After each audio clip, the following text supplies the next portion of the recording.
जी को पढ़ाने लगे। गर्मियों की छुट्टी हुई आजकल की, मई जून की।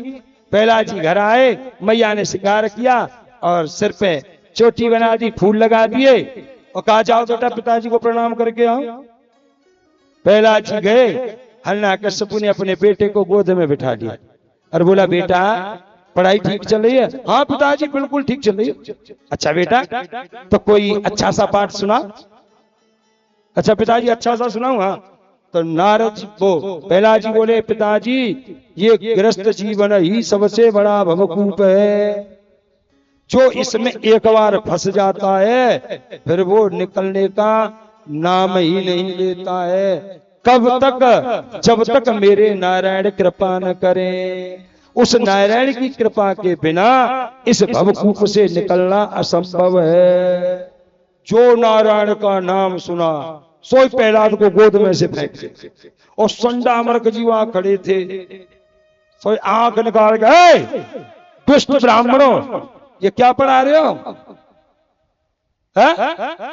ये मेरे बेटे को क्या पढ़ा रहे हो? मैंने यही पढ़ाने के लिए भेजा था। तुम अच्छा मेरे खिलाफ कोई षड्यंत्र रच रहे हो? एक को भी नहीं छोड़ूंगा।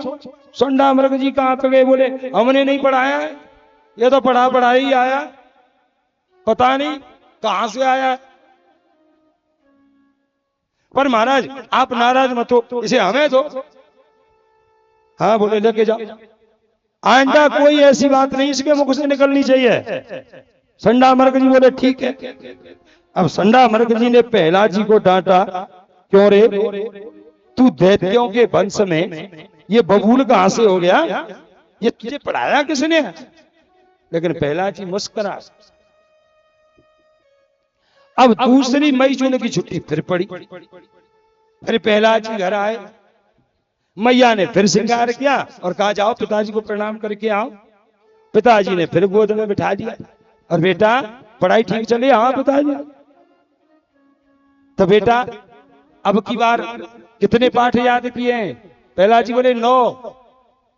अच्छा बेटा पिछली साल तो एक ही किया था, लेकिन अब की बार 9 करें तो बेटा सुनाओ। वहां संडा मर्ग जी खड़े थे।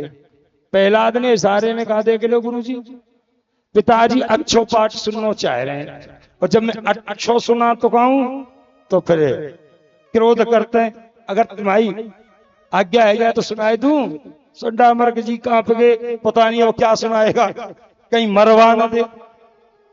तो प्रहलाद जी ने नवदा भक्ति का उपदेश कर दिया।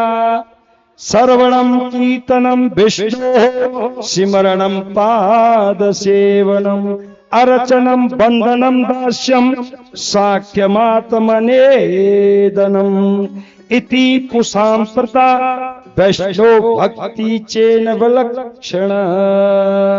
पिताजी अर श्रवणम भगवान का कीर्तन सुनो, भगवान की कथा सुनो और कीर्तन करो, भगवान के ही चरणों की सेवा करो। यानी नवदा भक्ति जो राम जी ने कही है, प्रथम भगत संतन करे संगा। अब तो जैसे 9 पाठ सुने हिरण्यकश्यपु कांप गया, लाल पीला हो गया। उसे लगा हो न हो ये मेरी मृत्यु का कारण बनेगा।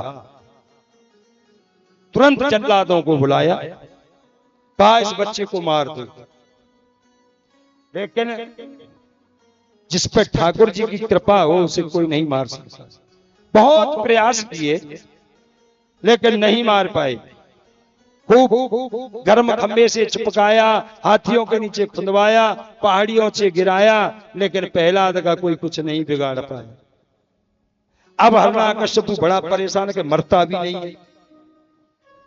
एक दिन उसकी बहन आ गई होलिका,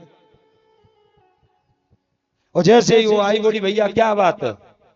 बोले बहन ये मेरी मृत्यु का कारण बनेगा और मरता भी नहीं है, खूब मरवा लिया। बोली तो चिंता मत करो मैं मार दूंगी इसे। अच्छा?